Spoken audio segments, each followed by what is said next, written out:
Well, good morning, and we're welcome to the book of Ephesians, chapter 6. And we've been putting on the armor of God. Let me just quickly review with you what the armor of God is. Therefore, take up the full armor of God, so that you will be able to resist the evil day, and having done everything, to stand firm. Stand firm, therefore, having girded your loins with truth, and having put on the breastplate of righteousness, and having shod your feet with the preparation of the gospel of peace.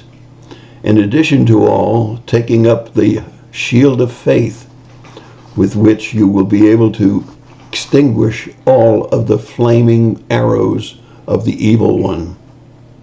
And today, verse 17, and take the helmet of salvation. Now, one of the things that we need to understand is, what are these pieces of armor? Well, I think it's very important that we think through what exactly God is saying that we need to do in order to enter into the spiritual battle of this world that we live in. First of all, he says we got to be girded, or we have to have a belt of righteousness, a belt of truth. And the only real truth that we have, especially if you look at the internet these days, is the truth of the scriptures and what God said.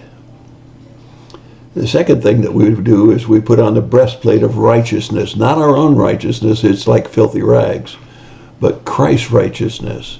When God looks down, he no longer sees Pete Vandeweghe, but he sees the righteousness of Christ dwelling in him. And we need to be sure we live in that righteousness.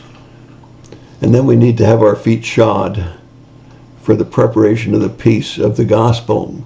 Well, one of the things that I think that I neglected to say when I was talking about feet being shod is not only the willingness and the readiness to go and share the gospel, but we better know how to share the gospel.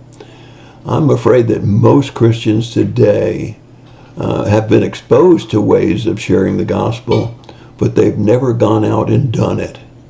They've never honed that sharp edge in order to go out and share the gospel and to give people the peace that only comes from knowing Christ. Well, then not only need our feet shod, but we also need to have the shield of faith. Remember, the size of that shield is based on your trust and faith in Jesus Christ and what he said and what he did. And that shield has to grow in size, so that we can get rid of all of those temptations, all of those trials, and all of those tribulations, those flaming darts that the devil sends to us.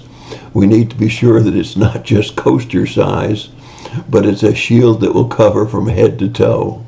And we need to be able to move it around, because the darts come in from all kinds of crazy directions. And then finally, we took a look at today, and that is the helmet of salvation. My friends, there's two parts of our body that are very vulnerable: our head and our hearts. We need to be sure our hearts are filled with righteousness. We need to be sure our heads are solidly locked in on the truth that we have salvation through Jesus Christ, and no one can pluck us out of his hand. Do you have the shield of faith? And how large is it? How much trust do you have in God?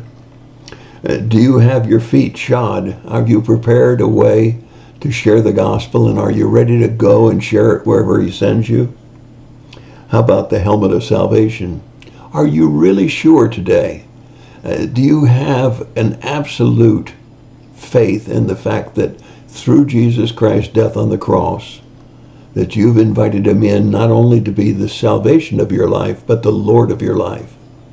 You see, this whole gospel armor is important, and we need to be sure we have every piece.